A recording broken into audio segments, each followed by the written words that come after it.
The phone started ringing at 11:17 p.m., the exact minute she used to wait for him to come home. Amora stared at the screen as if it had just grown teeth. His name burned across it. Tunde. If you're new to this channel, just subscribe now, and say it in the comment section. For 3 weeks she had trained herself not to flinch at that name. 3 weeks of sleeping diagonally across the bed. 3 weeks of waking up without checking if he had texted. 3 weeks of convincing herself that walking out of that house with one suitcase and swollen eyes was not weakness, but survival. And now his name was glowing in the dark like a ghost refusing burial. The phone rang once. Twice. 3 times. Her thumb hovered over the decline button. She imagined the silence that would follow. Clean. Final. Powerful. Then it rang a 4th time. Her chest tightened. He never called more than twice. Tunde believed in pride. In calculated appearances. In letting people chase him. The 5th ring broke her resolve. She answered. Hello. The silence on the other end was heavy, like someone breathing through regret. Amora. His voice cracked slightly. Please don't hang up. She leaned back against the headboard, staring at the ceiling fan spinning lazily above her. You have 30 seconds. He exhaled shakily. I need to tell you the truth. A bitter laugh slipped out before she could stop it. The truth? Now. Yes. You had 5 years of marriage to try that. I know. She closed her eyes. His voice sounded thinner. Smaller. Not the confident executive who knew how to control a room. Not the man who could charm her parents in Igbo and discuss investments in the same breath. This voice sounded cornered. What truth? She asked quietly. There was a pause long enough for her mind to wander somewhere dangerous. Then he said it. He wasn't the first. Her fingers tightened around the phone. What? He wasn't the first, he repeated, voice barely above a whisper. The air seemed to leave the room. She felt it physically, the way her stomach dropped, the way her skin went cold. She had caught him 3 weeks ago. Walked into their bedroom after a cancelled flight, her heel still in her hand, laughter from the living room dying in her throat. A man's jacket on the chair. Low voices. The bedroom door slightly ajar. She had opened it without thinking. And there he was. Her husband. Not alone. That image had replayed in her head every night since. You told me it was a mistake, she said slowly now.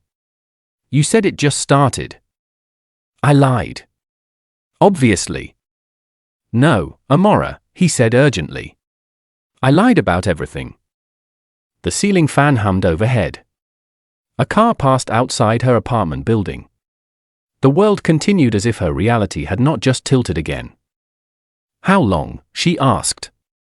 Another pause. Before we got married. The words landed like stones. Before we got married. Before the engagement party. Before the church wedding in Lekki. Before she stood in white lace promising forever. You're saying, she said carefully, that the night I walked into our bedroom wasn't the beginning. No. It was just the first time I saw it.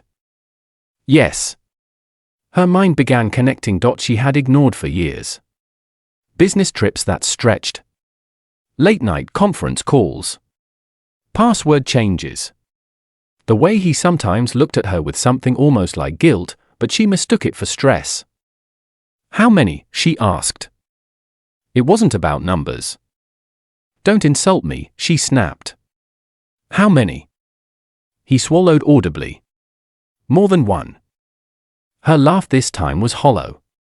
More than one. That's comforting.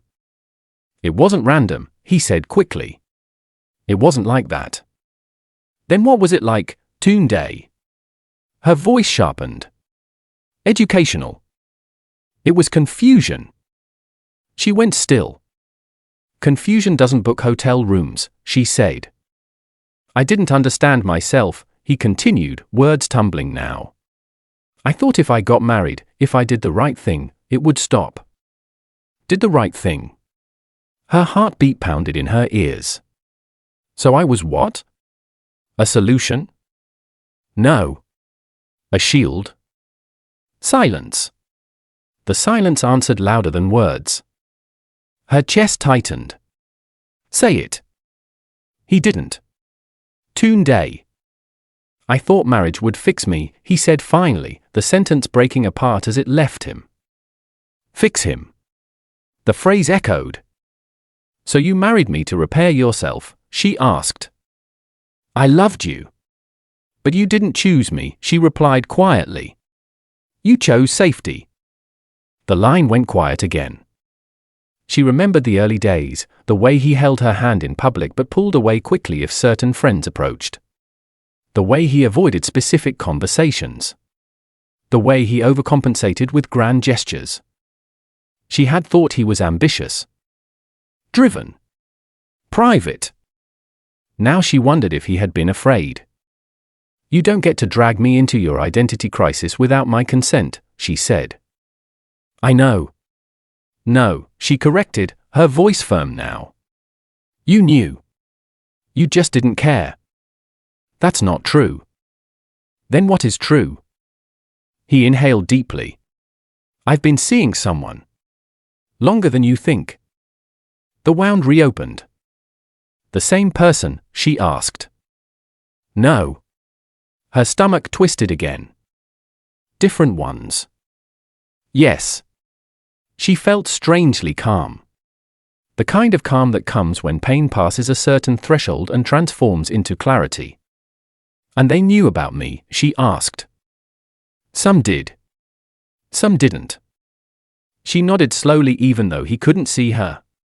So I was the respectable wife. The public image. The church photos. The family introductions. Amora. And the rest of your life happened in shadows. He didn't deny it. She swung her legs off the bed and stood, pacing the small apartment. Her reflection in the dark window looked unfamiliar. Stronger. Harder. You know what hurts the most, she said quietly. What? That I defended you. He was silent. When my friend said something felt off, I defended you. When my sister asked why you traveled so much, I defended you. When you missed our anniversary dinner because of a client emergency, I defended you. Her voice cracked for the first time. And all along, I was just your cover story. I never meant to hurt you. She laughed softly. Impact doesn't care about intention. He exhaled. Can we meet? Please? Tomorrow. She hesitated. I need to say everything face to face, he continued. You deserve that. Deserve. The word felt foreign. For 3 weeks she had been replaying that bedroom door opening. The sound of her suitcase wheels on the driveway. His voice calling her name as she drove away. She thought she had reached the bottom of the betrayal. Now she realized she had only scraped the surface. Where? She asked. There was relief in his exhale. The cafe on Admiralty Way. 10 a.m. She almost said no. Instead she said, 1 hour. That's all you get. Thank you. Don't thank me, she replied. You're not being granted mercy. You're being given accountability. He fell quiet. As she was about to hang up, he spoke again. There's more. Her body stiffened. Save it for tomorrow, she said quickly. It's important. So is my peace. She ended the call. The room felt different now. Smaller. Charged. She set the phone down and walked to the kitchen, pouring herself water she didn't drink. Her hands were steady. Too steady. He wasn't the first. Before we got married. More than one. Marriage would fix me. Each phrase rearranged her memories like someone reorganizing furniture in the dark. She walked back to the bedroom and sat on the edge of the bed. For the first time since she left, she didn't feel broken. She felt awake. The betrayal was no longer a single moment frozen in that bedroom doorway. It was a pattern. A history. A decision he made long before she wore his ring. And somehow, that realization hurt less than the image she couldn't erase.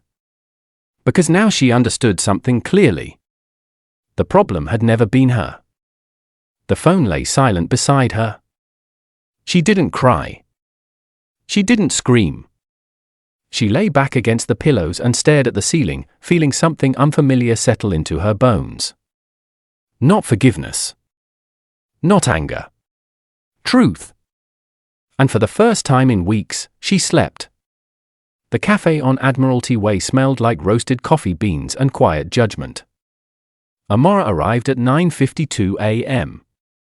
She chose a corner table facing the entrance, back straight, sunglasses still on though she didn't need them. She wasn't hiding her face, she was controlling what he could see. Tunde walked in at exactly 10:03. He looked thinner. Not dramatically, but noticeably. His tailored navy shirt hung looser on his shoulders. His beard, once perfectly shaped, showed signs of neglect. His eyes searched the room until they found her. For a second, he hesitated. Then he walked toward her.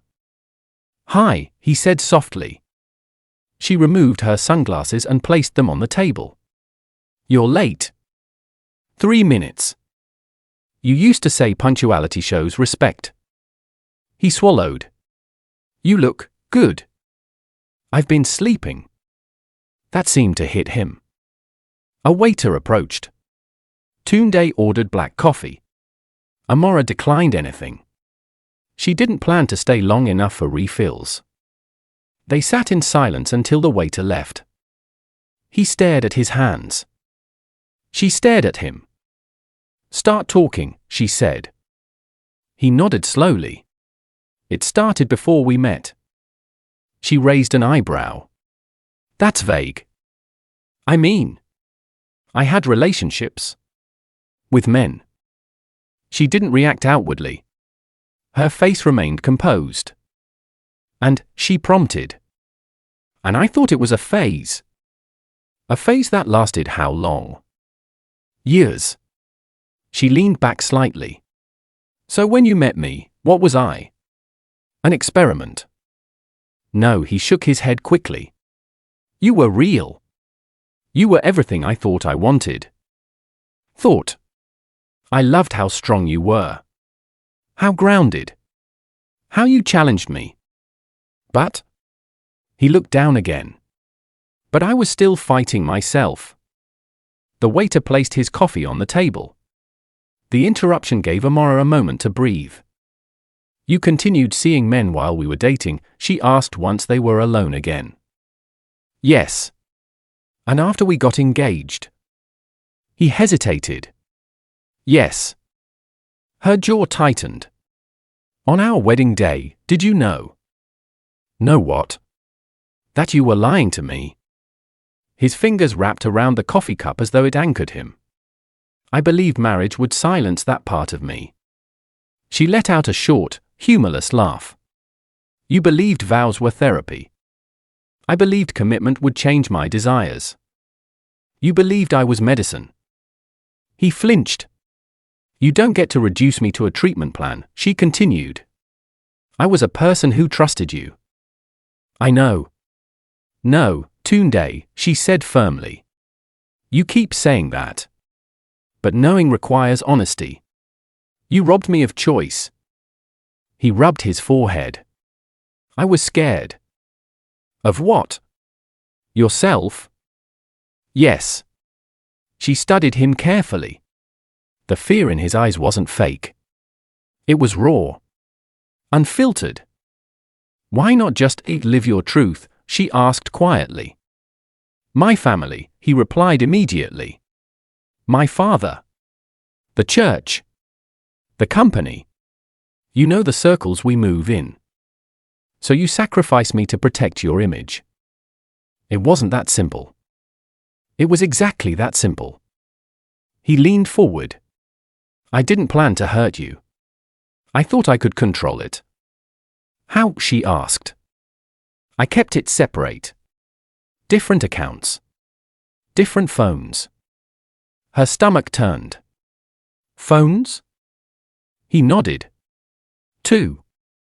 And I never knew. You trusted me. The weight of that statement settled heavily between them. Yes, she said softly. I did. He exhaled slowly. The business trips, some were real. Some weren't. And the nights you said you were working late. Sometimes I was. Sometimes. With someone else. Yes. Her mind replayed memories like edited scenes in a film. The networking dinner he couldn't skip. The sudden gym memberships in neighborhoods far from their house. The locked bathroom doors. How many people during our marriage? She asked. He hesitated again. Numbers, she insisted. 5. The word landed with brutal clarity. 5, she repeated. Not all at once.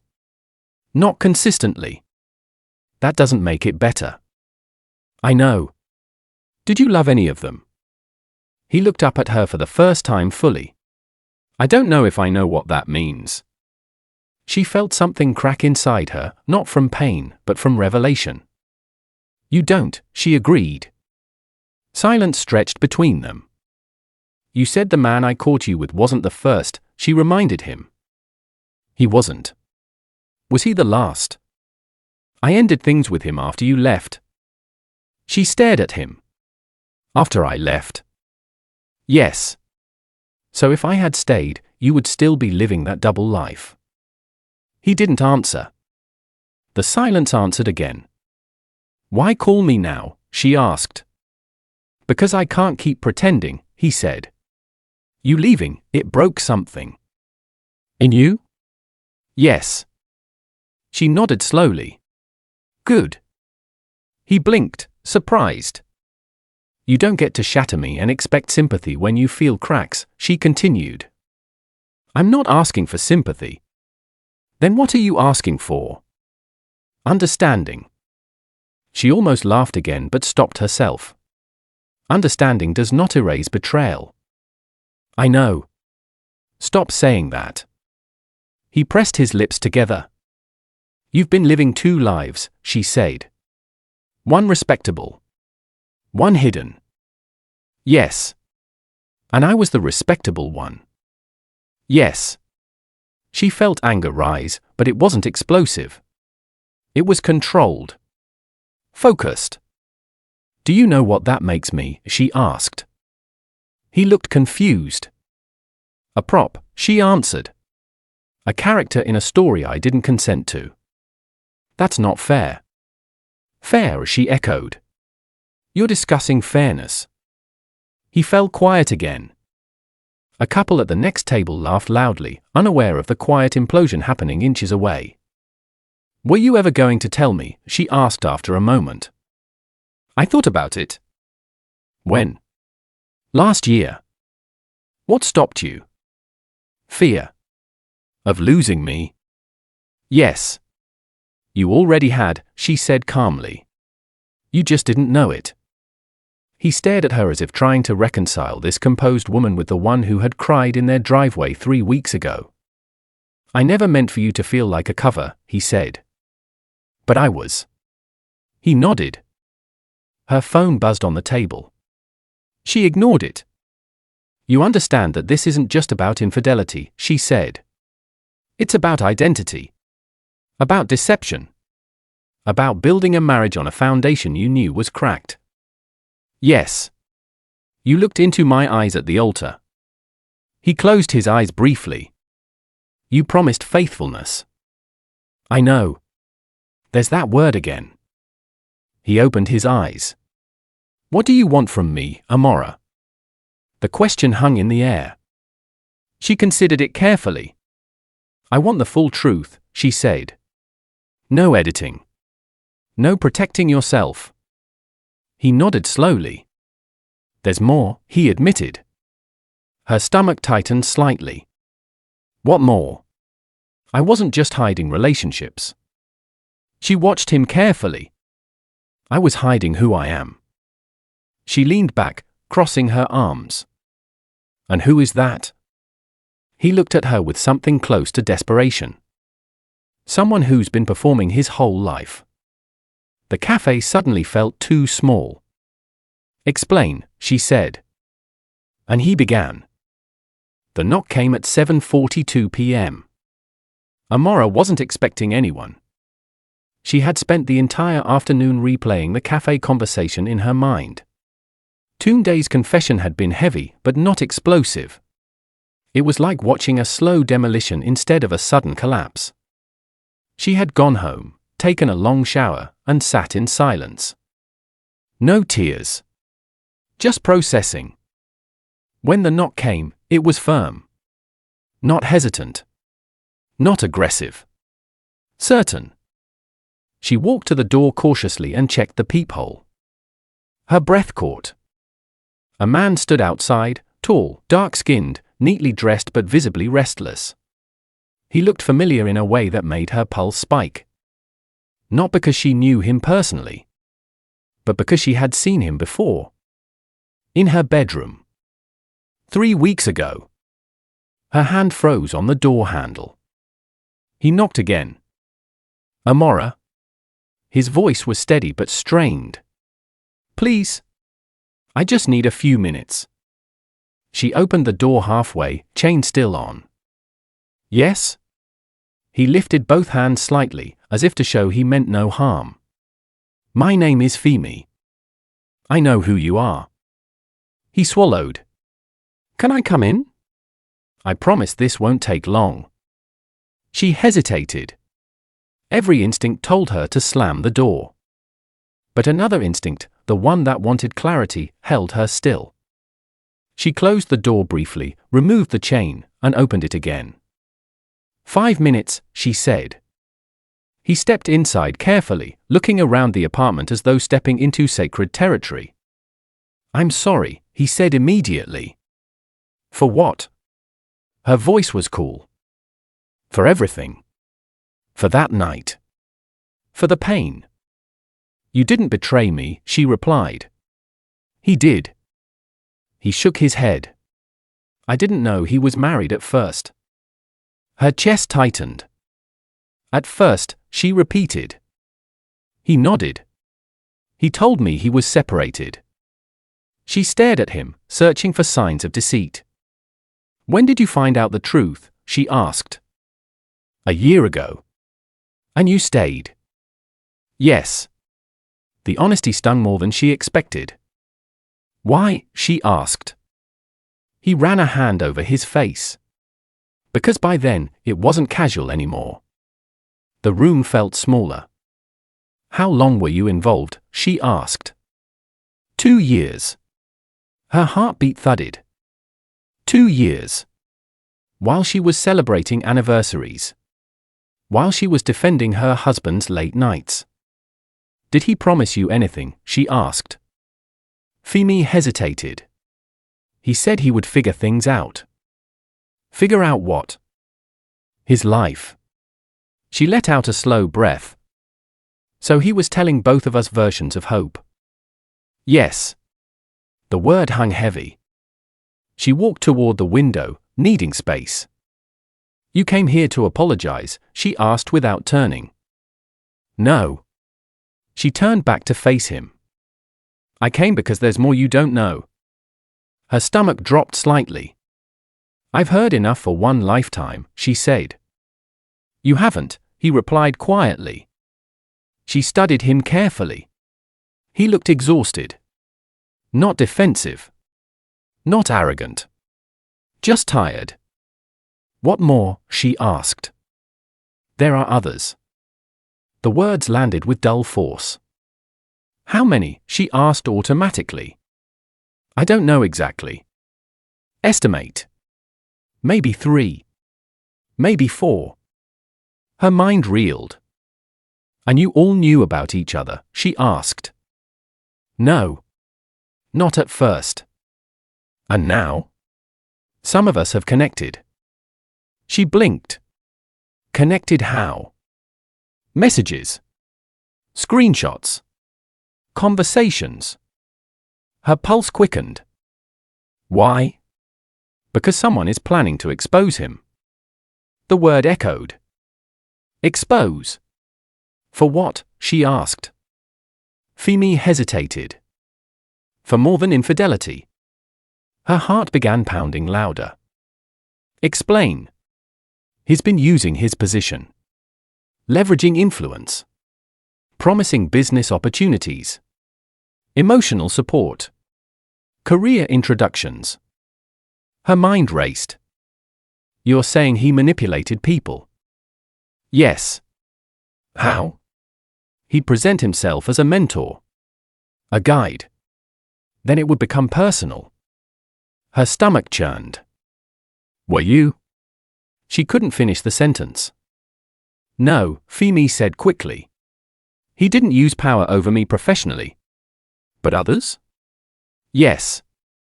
She crossed her arms tightly. This sounds exaggerated. It's not. Do you have proof? He pulled out his phone. I didn't come here empty-handed. He unlocked it and handed it to her. Messages filled the screen. Different names. Different conversations. Same tone. Same phrases. You're special. I've never felt this understood. You can't leave me. You know what I'll lose. Her eyes froze on that last sentence. You can't leave me. You know what I'll lose. What does that mean? She asked quietly. Femi shook his head. We don't know. We? The others and I. She handed the phone back slowly. So this is some kind of group investigation, she asked. It started with confusion, he said. Then anger. Then comparison. And now? Now someone wants to go public. Her throat went dry. Public how? Social media. Maybe even his company board. Her mind immediately pictured headlines. Church whispers. Family shame. Corporate scandal. Why tell me? She asked. Because you deserve to know before it explodes. She studied him carefully. And what do you want from me? Nothing, he replied. I'm not here to recruit you. Then why are you really here? He looked at her with unexpected vulnerability. Because I didn't know about you at first. And when I did, I realized you were the only innocent one in all of this. The word settled quietly. You stayed even after you knew, she reminded him. Yes. Why? He hesitated. Because he made me feel chosen. She felt that sentence in her chest. He's good at that, she said softly. Yes. Silence filled the room. Do you love him? She asked suddenly. Femi looked startled. I don't know, he admitted. I think I loved the version of him he presented to me. That makes two of us. They stood there, two people connected by the same man's deception. Is he dangerous? She asked quietly. Femi frowned. Dangerous. Manipulative. Desperate. Capable of damage if cornered. He thought for a moment. He's terrified of losing his image. That's not what I asked. Another pause. I don't think he's violent, Femi said carefully. But when his reputation is threatened, he panics. She absorbed that. So this exposure, she said slowly. It's real. Yes. And soon. Yes. She walked toward the couch and sat down. Her life, which had already cracked open 3 weeks ago, now felt like it was being dissected publicly. Does he know? She asked. I don't think so. She leaned back, staring at the ceiling. What do you want me to do? She asked finally. Nothing, Femi repeated. Just be prepared. She looked at him sharply. Prepared for what? For the truth getting louder. Silence. Her phone buzzed on the coffee table. She glanced at it. Tunde. Calling. She didn't answer. Femi noticed. He's been trying to reach me too.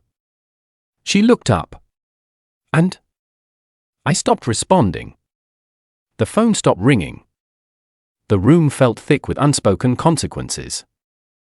Thank you for telling me, she said finally. He nodded. I never meant to hurt you, he added quietly. I know, she replied. And for the first time since opening that bedroom door 3 weeks ago, she realized something terrifying. Infidelity had been the surface.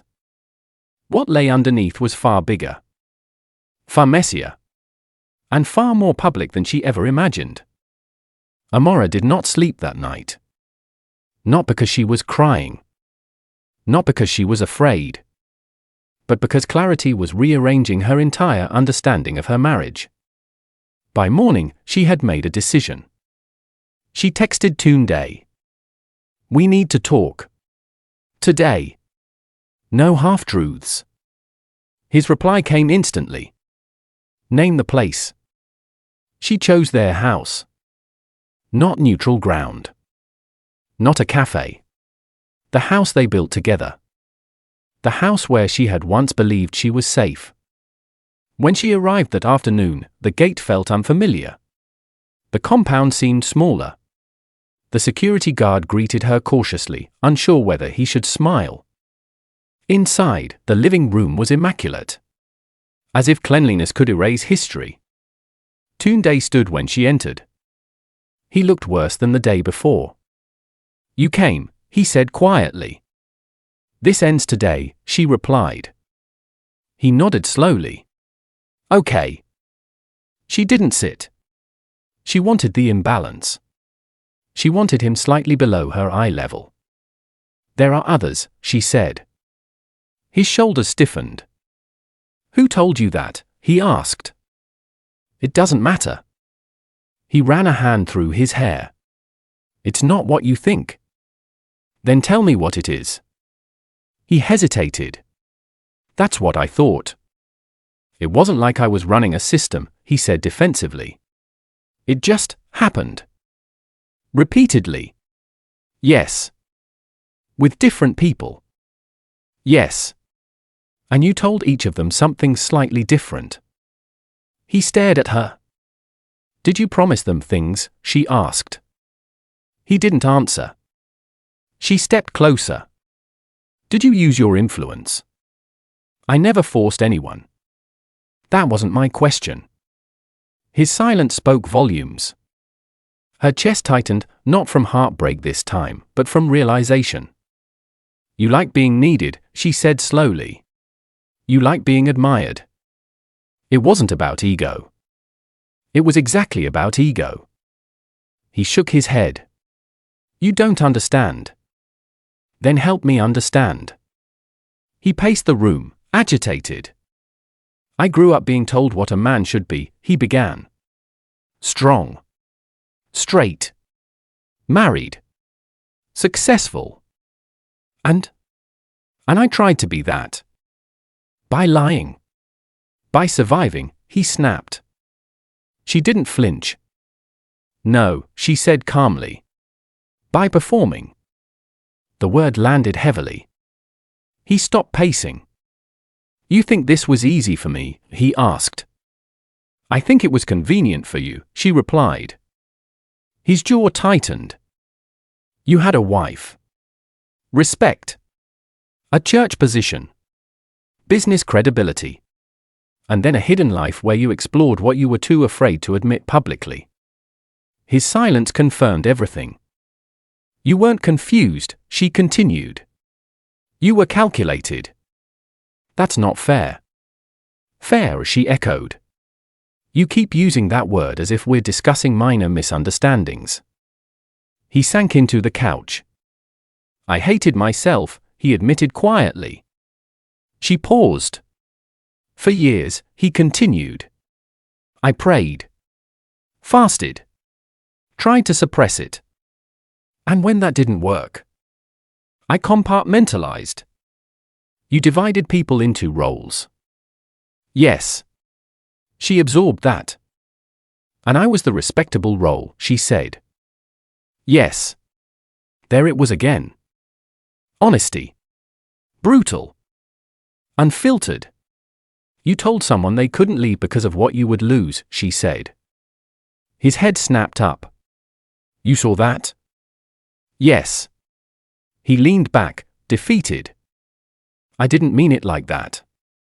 Then how did you mean it? If everything came out, I'd lose everything. Everything meaning, she pressed. My company. My reputation. My family. Me, she asked quietly. He looked at her. I was already losing you, he said. The answer settled with finality. She nodded slowly. So this was never about protecting me, she said. It was about protecting yourself. He didn't deny it. Silence filled the house they once called home. I wasn't just hiding relationships, he said after a moment. I was hiding who I am. And who are you? She asked. He struggled with the words. I'm not the man everyone thinks I am. That's obvious. He looked at her, frustration flashing briefly. I'm attracted to men. The words hung in the air. She didn't react dramatically. No gasp. No tears. I know, she said softly. He blinked. I didn't at first, she corrected. But I do now. He studied her carefully, perhaps expecting outrage. Instead, he found composure. I tried to be different, he said. I thought if I married you, built a life, had children eventually, it would settle. You don't cure identity with marriage, she replied. I know that now. You knew it then too, she said. You just didn't want to accept it. He closed his eyes. You dragged me into your war with yourself, she continued. Without my consent. I didn't want to hurt you. But you did. I loved you. She inhaled slowly. You loved what I represented, she corrected. Stability. Approval. Safety. He looked like he wanted to argue. But he didn't. Tears gathered in his eyes, not theatrical, not manipulative. Just exhausted. I was scared, he whispered. And I was blindsided, she replied. They sat in silence for several seconds. You could have told me before we got married, she said quietly. I thought you'd leave. Yes. He looked at her. And that would have been my right, she added. The truth of that settled heavily. You made the choice for me, she said. You decided I didn't deserve the full picture. I thought I could manage it. You couldn't even manage yourself. The sentence landed hard. He didn't argue. I need to ask you something, she said. Okay. If everything was at risk, your job, your reputation, why keep doing it? He thought for a long moment. Because hiding felt worse than the risk, he admitted. The honesty surprised her. So you chose temporary relief over permanent integrity? Yes. And now? He looked around the house slowly. Now I'm losing both. She let that sit. You're not the villain for being who you are, she said carefully. You're the villain for how you handled it. His eyes filled again. I know. And I won't carry your shame, she added firmly. He nodded. I won't fight you, he said quietly. If you want divorce. I won't contest it. The word didn't feel sharp anymore. It felt inevitable. I'm not here to punish you, she said. He looked confused. I'm here to free myself, she clarified. He swallowed. I don't hate you, she continued. I hate what you did. That's fair. There's that word again, she said softly. A faint, sad smile crossed his face. For the first time, there was no manipulation in the room. No performance. Just two people facing the wreckage honestly. "I wish I had been braver," he said. "So do I," she replied. Silence wrapped around them, not tense, not explosive. Just real. She looked around one last time. "I'll have my lawyer send the papers," she said calmly. He nodded. As she walked toward the door, he spoke again. "Amora." She paused but didn't turn immediately. "I'm sorry." She turned then. "I believe you," she said. And for the first time since the truth began unfolding, she meant it. Not because the betrayal was small, but because she finally understood it had never been about her. The news broke on a Thursday morning. Amora was at her office when her phone began vibrating non-stop. At first, she ignored it. She was reviewing a proposal, headphones in, determined to keep her life structured and steady. Then her sister called. Twice. That never happened. She removed her headphones and answered. "Kioma." "Have you seen it?" her sister asked, voice tight. "Seen what?" "It's everywhere." A chill moved through her. "What is?" "Twitter. Instagram. Someone posted screenshots. Names are not hidden." Amora's stomach dropped, not from surprise, but from confirmation. "Whose names?" she asked quietly. A pause. Days. The office around her faded into background noise. "Send it to me," she said calmly. Her sister hesitated. "Are you alone?" "Yes." "Okay." The messages came in waves. Screenshots. Threads. Anonymous accounts tagging his company. Tagging their church. Tagging public figures who knew him. Conversations exposing promises. Affection. Manipulation. Some posts were angry. Some were emotional. Some were detailed. And in the middle of it all was a narrative forming, one she had already lived privately. Her husband had been living a double life. The exposure spread fast. By noon, blogs had picked it up. By 2 p.m., his company released a temporary suspension pending internal review. By evening, church leaders issued a vague statement about personal matters. Her phone rang again. Day. She let it ring once. Twice. Then she answered. "Hello." His breathing was uneven. "It's happening," he said unnecessarily. "Yes. They've sent it to the board." "I'm sure. I don't know who started it." "It doesn't matter." There was a long pause. "I've lost my position," he said finally. She closed her eyes briefly. "I'm sorry," she replied. He sounded surprised. "You are?" "Yes." "For what?" "For the collapse," she said honestly. "Not for the truth." Silence. "My father called," he added. He asked if it was lies. "And what did you say?" "I said no." Her chest tightened slightly. "And?" "He hasn't called back." She absorbed that. "How are you?" he asked suddenly. She considered the question carefully. "I'm okay," she said. He exhaled shakily. "You sound strong." "I am." Another pause. "I never meant for it to get this big," he admitted. "It was always this big," she replied. "It just wasn't public." He didn't argue. "Are you safe?" she asked quietly. "Yes." "Good." There was something strange about the conversation, no anger, no blame. Just consequences unfolding. "I don't expect you to defend me," he said. "I won't," she replied gently. "I know." Silence settled again. "Amora?" "Yes." "I don't regret loving you." She let that sit. I don't regret loving you either, she said. I regret the lie. His breath caught slightly. I understand. She glanced at the office window. The sky outside was clear. Bright. Unbothered. I have to go, she said softly.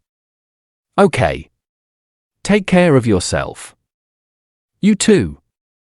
She ended the call. For a long moment, she sat still. There was no triumph in her chest. No revenge. Just release. By the weekend, the story had reached extended family circles. Calls came in waves, some sympathetic, some curious, some pretending ignorance while fishing for details. She responded politely. I'm fine. Yes, we're separating. No, I won't comment further. Her parents came to visit that Sunday. Her mother held her hands tightly. You did nothing wrong, she said firmly. I know, Amora replied. And for the first time, she truly meant it. That evening, she returned to the apartment alone. The quiet felt different now. Not lonely. Free. Her phone buzzed again. A message from Tunde. I signed the papers. She stared at the screen for a moment. Then replied. Thank you. 3 dots appeared almost immediately. I never wanted to hurt you. She typed. I know. Then paused. And added one more message. I release you. The typing dots disappeared. Then returned. You don't have to do that. She stared at the words. But she did. Not for him. For herself. Carrying resentment would chain her to a chapter already closed. Releasing him didn't excuse him. It freed her. She set the phone down and walked to the window. The city lights flickered below. Life was still moving. Cars still honked. Music still played somewhere in the distance. Her world had cracked open, but it had not ended. She thought back to the cancelled flight that night 3 weeks ago. If she hadn't returned early. If she hadn't opened that bedroom door. How long would she have continued living inside a lie? Years? A lifetime? The thought didn't scare her anymore. It empowered her. The betrayal had not destroyed her life. It had revealed it. She walked back to the couch and sat down, inhaling deeply. No more performance. No more pretending. No more shrinking to protect someone else's image. Her phone remained silent now. For the first time in months, the silence felt clean. She leaned back and closed her eyes. Not broken. Not bitter. Not vengeful. Free.